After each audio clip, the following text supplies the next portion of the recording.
Kia ora, good evening. I'm Hannah Wilkins. A 60-year-old woman has been charged with murder following a sudden death at a Dunedin property earlier in the week. Police were called to the Tainui Road home at around 5:20 yesterday evening, where a man was found dead at the address. A 60-year-old woman was taken into custody at the scene, where later she was charged with murder. Police reassure they are not seeking for anyone else involved in the crime, but will be increasing their presence in the area as the investigation continues. A neighbour said he saw a woman in Ugg boots being led away by police, believing the older couple had only moved into the house at the start of the year. Officers were originally armed with rifles when they first attended the scene. Another witness said they saw officers searching a house near the intersection at Magdala Street without any lights or sirens on. The woman appeared in Dunedin District Court on Friday morning, where no plea was entered and there was no request for bail. The names of both the defendant and the deceased have been suppressed, with the case set to come before the High Court again next month. In Dunedin, the South Today. There was a mass police response to a home in the west of Christchurch, including a call-out for the AOS, leading to multiple arrests earlier this week. 4 people have been arrested in Christchurch after the armed defenders squad surrounded a property in the suburb of Hei on Wednesday morning. The quartet are due to appear in the Christchurch District Court on various charges. Around 10 police vehicles and a sniffer dog were used as part of the operation. A nearby resident, who didn't want to be named, says she saw police and members of the armed defenders squad arrive and quickly surround the house on Hei Road, announcing they had a search warrant. She witnessed armed police arresting a man at the back of the property, while encouraging another occupant to come out of the house. The resident doesn't know who owns or lives at the address, but says she's heard barking and banging from the house in the past. Police confirmed they did obtain a search warrant for the property, and were still working at the scene late on Wednesday afternoon. In Christchurch, the South Today. Queenstown Airport is forecasting passenger numbers to rise by a third over the next decade. The expectation has influenced the airport's long-awaited master plan, which includes a terminal extension, improved public transport links and a proposed ferry jetty on Lake Whakatipu. A chance for the community to give feedback on Queenstown Airport's long-term strategic plan as it looks towards the future. The airport's draft 10-year master plan is out for public consultation as the company looks to enhance infrastructure to meet the needs of both locals and internationals. Areas of focus include improving safety and efficiency, better customer service, and maximising the airport's connections to the landscape and environment. Short-term priorities will target significant changes to the airfield, with the construction of a parallel taxi lane, adding a safety intervention called EMAS, and locating the helicopters and fixed-wing aircraft to a new precinct. And a modest expansion to the terminal to ensure that we're able to meet the demands of travellers into the future, and to create a terminal that represents and reflects the destination in our region and that people who live here are proud of. Queenstown Airport CEO Glenn Sowry says they're keen to hear from the community around what features in the plan they like and where the airport could improve its initial draft to ensure a better experience for future visitors. So we're really open-minded to hearing from people. What about this airport do they want to see adjusted or changed to ensure that it meets their needs in the years ahead. The airport will also continue its decarbonisation efforts, creating a more energy efficient terminal and creating infrastructure for electric powered planes expected in the next decade. Public consultation is open for a month, allowing time for planning work for projects to begin early next year so that construction can get underway quickly. In Queenstown, the South Today. Dunedin City Councillors had their deliberations on the annual plan this week, following public submissions earlier in the month. A dozen requests for funding are being reviewed by the council, with the motions being voted on by councillors. 2 of the major decisions in Monday's deliberations were around Dunedin theatres and funding for Otago Museum. The Dunedin Theatre Network gained support for $100,000 to pay for further design options and costing for the redevelopment of 3 venues. The DCC still has $17 million for theatre development set aside in its 10-year plan. Meanwhile, Otago Museum had initially asked for a 7% increase in its levy. Councillors instead narrowly backed a boost of 5%, voting 7-6 in favour, along with increasing the museum's rates rebate by 1.6%. Annual plan deliberations continue tomorrow. In Dunedin, the South Today. Following on from the annual plan, Otago Museum staff breathed a sigh of relief after being granted the extra funding from the Dunedin City Council. The museum will receive a 5% increase in its annual levy, the increase narrowly supported by councillors in a 7-6 vote. The boost comes as inflation puts the museum under serious pressure. The museum had originally asked for a 7% permanent increase. Director Ian Griffin understands the pressure the council is under, but says a more sustainable long-term funding solution is needed. So we're all very pleased about the result, and we know it's a really tough year for the council. So we know it's a tough decision, and we appreciate the support that those councillors gave. Te Hura Otago Museum will also have its rates relief increased by 1.6%, but Griffin believes it should be the job of central government to fund the museum, given the international significance of some of their displays, with the team planning to argue their case with the government. In Dunedin, the South Today. Whaiakere still to come on Southern Newsweek.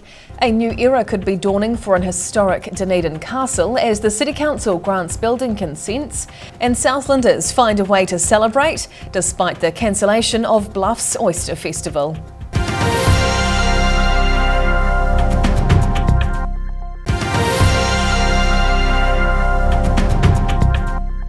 Tēnā koe, welcome back. It's the start of a new era for the ruins of an old Dunedin castle. The City Council has granted consent for development at Cargill's Castle, with volunteers hoping to turn the site into a major tourist attraction. The ruins of Cargill's Castle overlooking Dunedin may soon become a local tourist attraction. The historic site is about to become a hive of activity after the Dunedin City Council granted building consent to the Cargill's Castle Trust to begin work on the structure. It's been a long time coming for the Trust. The group's been fighting for more than 25 years to protect the castle, after the former ballroom was demolished in 1996. COVID's really put us back a couple of years. You know, the engineers and architects, everything went out the window for a long time. So to really get that finally into council for permit and to get the permit approved is a big step forward for us. The permit allows the Trust to begin the first stage of its development plans, with steel bands to be placed around the top of the walls to stabilise and strengthen the building. The 21-room mansion was originally built in 1877, high above St Clair and known as the Cliffs. It's one of only 3 castles in New Zealand, the most well-known being Dunedin's Larnac Castle on Otago Peninsula, along with the much newer Riverstone Castle, just north of Oamaru. Cargill's Castle Trust Chairman Stephen de Graaf says they also want to make it easier for the public to reach their future attraction.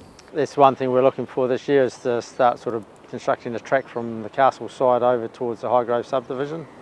So we've got sort of walking access from there. The aim is to have Stage 1 completed by the end of the year, before going on to Stage 2, which includes creating floors, stairways and viewing platforms.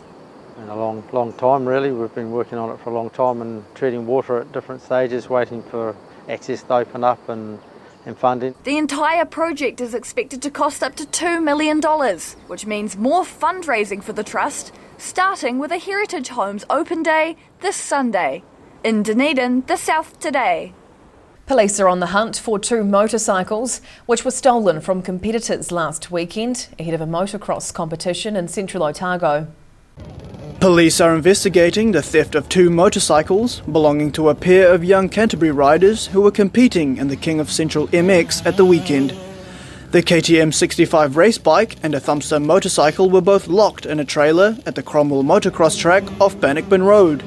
The thieves cutting through fencing at the track to break in the day before the event. The 2 young riders withdrew from racing, but the unfortunate start wasn't enough to dampen the mood of competitors as riders got down and dirty on the track, putting their skills to the test. Around 170 riders took part in categories from age 5 to over 35, giving spectators a great show of sweeping corners, high-speed jumps and flying mud. Otautau rider Jack Trilowa took home the crown in the senior open class. In Cromwell, the South Today. Highlanders centurion Aaron Smith is preparing to play his final home game for the franchise after announcing his move to Japan earlier in the year. The 34-year-old will play in the Japan Rugby League 1, having signed a long-term contract with Toyota Verblitz in February. passing the torch to the next generation after more than a decade of service. Highlanders star Aaron Smith has cemented his place in the top echelon of World Rugby, being the most capped halfback in All Blacks history. Smith played an integral role in the Highlanders' maiden Super Rugby title triumph in 2015 and is also the franchise's most capped player. I've had a blessed career so far. I can't complain. I've been very lucky injuries-wise to play a lot of games, and yeah, you've got to just take each day in. Smith signed with the Highlanders back in 2010, leaving Manawatu and his hometown in pursuit of fresh opportunities and more game time. It was the best thing for me to get away from sort of that same of being in your hometown or in Palmerston North, and just coming to a new place, a foreign place, and creating a home and a lifestyle, and really embracing the people. The move worked out perfectly for the halfback and his newly adopted team. Smith emotional as he reminisced on his 13-year career in Dunedin and Forsyth Bar Stadium, where he made 183 appearances for the club. I owe this place a lot, and I owe Dunedin a lot.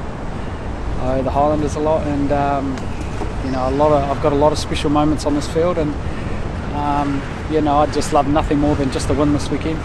Smith is set to play his final home game on Friday night as the Highlanders face the Reds for a last-ditch effort to try and make the Super Rugby Pacific quarterfinals.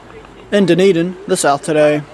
The cancellation of this year's Bluff Oyster and Food Festival didn't stop Southland residents from celebrating the southern delicacy last weekend.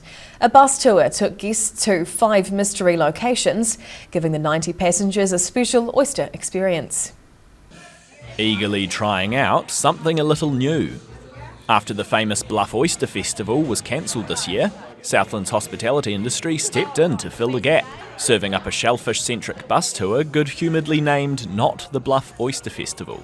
The event took over 100 visitors to 5 mystery venues throughout Southland, with entertainment and delicacies along the way. It's so exciting to be here. We cannot believe that it's actually here. We've been planning this for weeks and months, and now we're actually doing it. So I can't wait to get on the karaoke, get this group rocking. It's going to be amazing.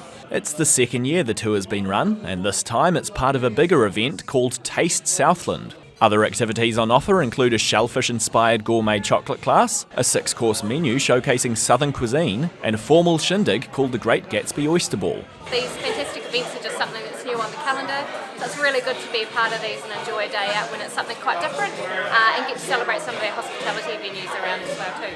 Organisers say it's only in addition to the Oyster Festival and certainly won't be replacing it, aiming to have the Bluff Festival as the anchor event, with a number of other food opportunities to engage with throughout the region. In Invercargill, the South Today. Dozens gathered at a Central Otago cemetery last weekend as the remains of lost early settler graves were reburied. The remains were examined as part of an archaeological project, picturing what life was like for those in the unmarked graves more than 100 years ago. Bodies over a century old being laid back to rest after lost graves were rediscovered. The Southern Cemetery's archaeological project held its third and final reburial over the weekend after examining 12 remains excavated from the Drybread Cemetery. Work on the remains started in 2020 to help discover what life was like in the 1800s in the Maniatoto Gold Rush era settlement. And we've examined the people and the clothes and the coffins and so on, and today has been the reburial ceremony for those European and Chinese people.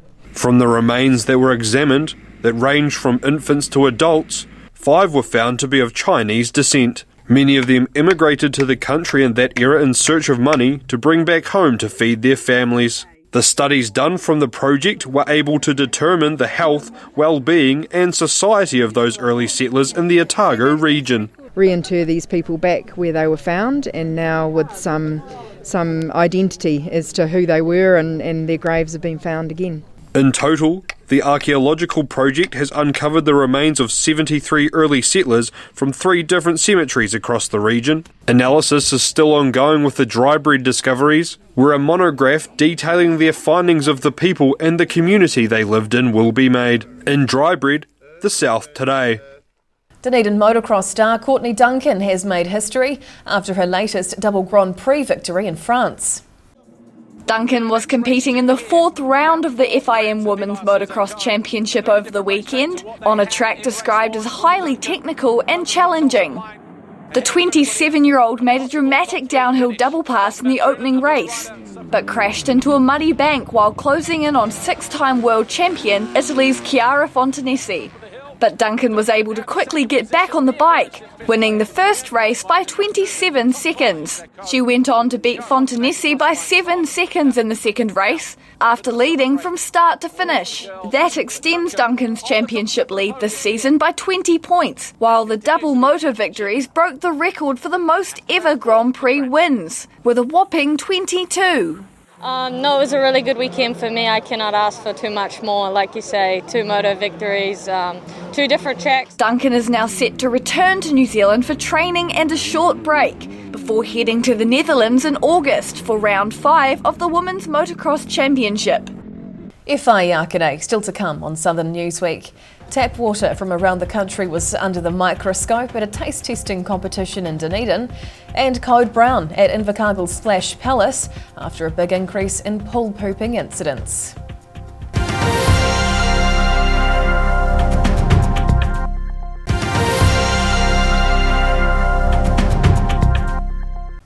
Tēnā koe, welcome back. The personality known as the Wizard of New Zealand has made his acting debut in a movie, which is due to premiere in London next month. Five Kingdoms, The Forest is a gritty New Zealand period drama set in 1901 and will be screened at independent cinemas across the country. Christchurch filmmaker Sam Miller is flying high. He's about to head off to London to attend the world premiere of the first movie in a cinematic trilogy, Five Kingdoms, The Forest. Miller wrote, produced and directed the period drama, which was filmed in Canterbury and the Chatham Islands. About a monk who goes to a town in 1901, and he has to stay in the forest at a little like a hermitage for a year, and he falls afoul with the local villagers. The self-proclaimed Wizard of New Zealand is one of 40 cast members in the film and plays the role of an innkeeper. Enjoy, savour. And he admits he was easily convinced to join the project. For years I've done film festivals, I've done cinemas, and I used to lecture on cinema as an art form in the 1960s, so I'm a pioneer. I also formed a silent film society in Western Australia, so I'm very much love cinema. And not just that, but also I happen to get on well with Sam here, who's a bit of an oddball himself, and we have a similar view of things, we love fun. But the New Zealand project is a movie trilogy with a difference. Miller says the story builds as it goes along, with none of the cast members yet knowing how their characters will meet their end. I've been involved for about 3 years. Still don't know. Weird fellow, I don't know what he's up to. Well, it's good fun, so we join in. It's a work in progress. That's right. Yeah, work in progress. It's art the experience, not art the object. Nationwide screenings across New Zealand are due to start later next month, with audience members even being invited to go along in costume. In Christchurch, the South Today. The country's drinking water has been in the spotlight in Dunedin as judges, including a professional wine taster, sampled clear drops from around the country. It was part of an annual conference for the water industry, featuring competitions and new technologies. A look, a whiff and a taste as judges assess the finest tap water from across the country. The competition's one of the highlights of this year's Water Industry Operations Group conference, being held at Dunedin's Town Hall. Drinking water from 20 council supplies was entered in the tap water taste test. They were narrowed down to 4 finalists: Palmerston North, Waimate, Tauronga's Western Bay and 2-time winner Timaru District Council. The samples were judged on 4 categories: clarity, colour, odour and taste, with Otago Daily Times wine reviewer Mark Henderson getting to use his specialist skills. The clarity was similar in all of them really, but it was that, probably for me, partly that mouthfeel, the sweetness, a little bit of, they were very subtly different. Meanwhile, outside, reticulation operators were competing against the clock, completing a simulated pipe installation in the National Live Tapping Competition. Water industry representatives from across the country getting the chance to discuss problems and solutions and check out new water filtering and processing technologies. It's about raising awareness about the great job that the water industry operators from around the country do to deliver quality, compliant drinking water 24/7. And leading the way in that area is the Waimati District Council, which took out the top prize this year for New Zealand's best tasting tap water in Dunedin, the South Today. Invercargill's Splash Palace made national headlines back in 2015 for the weekly exploits of a possible mystery pooper. Now similar issues have returned, although the pool bosses aren't looking for a single suspect these days. There's something in the water at Invercargill's Splash Palace, but it's certainly not pleasant.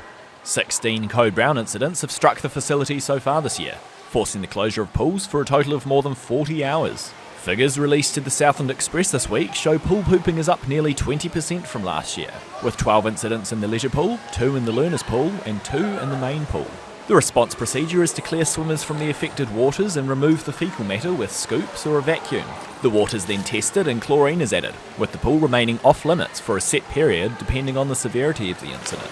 Splash Palace are asking public to avoid the pools for 48 hours after being sick and 7 days if they're recovering from diarrhoea. While the incidents don't cause additional staffing costs, there is a loss of revenue and an inconvenience to members of the public. March this year was one of the busiest months in the pool's history. Swimmers hoping the growth won't signify more people dropping the kids off at the pool. In Invercargill, the South Today. Fleeces from sheep, goats and alpacas had serious examination recently at the New Zealand Royal Golden Fleece exhibition in North Canterbury. Judges were on the lookout for the best fine and strong wool, as well as black and coloured, mohair and alpaca fleeces. There can only be one champion. Scores of the top fleeces from sheep, goats and alpacas went under the experienced eye of judges this week in Rangiora. The popular New Zealand Royal Golden Fleece exhibition for breeders has returned after an enforced 3-year hiatus caused by COVID. The event features all of the top fleeces from AMP shows across the country, competing for the prestigious Supreme Award. Golden Fleece Working Group Chair Melissa Jebson says it's been a welcome return.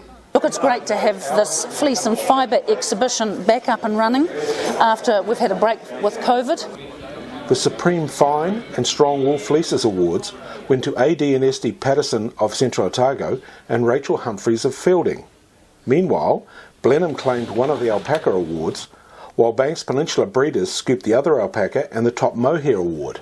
The Supreme Fleece Award for black and coloured sheep was presented to Richard Peterson and the estate of AC Peterson of Timaru with the mature Perrindale fleece. Richard says it was a fitting reward for the efforts of his late wife Anne, whose passion was breeding the coloured sheep. Yeah, well, it started off years ago when we were in partnership with my brother and father, and she got three black sheep out of the farm flock. The numbers just grew and grew, and when she departed, we had 300, and I've still got about 300, 312 or something. But he admits, despite the high demand from overseas buyers, it's still hard to get good black Perrindale genetics in New Zealand. In Rangiora, the South Today. A women's rugby team in Gore is hoping to spread awareness of early detections of breast cancer. The Pioneer Rugby Club's women's team held a high tea event recently, giving women the chance to share their experiences. Pink was the prominent colour at the Pioneer Rugby Club on Sunday. Around 50 women took part in the Pink Ribbon High Tea event in Gore, enjoying food and drinks while getting the chance to share their stories around breast cancer. Survivor Katie Moylan is among the 6% of women under 40 who developed the disease. She was diagnosed in 2020 and spoke about her journey with breast cancer. Sadly, we are seeing women younger and younger being diagnosed with this, and they sort of seem to fall between the cracks a little bit. Moylan's encouraging anyone who's eligible for a routine mammogram to have the procedure done, saying early detection of the disease is key. The rugby club organised a range of activities throughout the day to help raise money for breast cancer research. We've had raffles and silent auctions and a lovely afternoon morning tea. The Paint Pioneer Pink event raised more than $2,000, which is being donated to the Breast Cancer Foundation. In Gore, the South Today. That wraps up this edition of Southern Newsweek. For the latest news and videos from the Southern region, head online to odt.co.nz. And you can follow Channel 39 on YouTube and the South Today NZ on Facebook to catch our news bulletins on demand. We'll see you again next week. Mā te wā.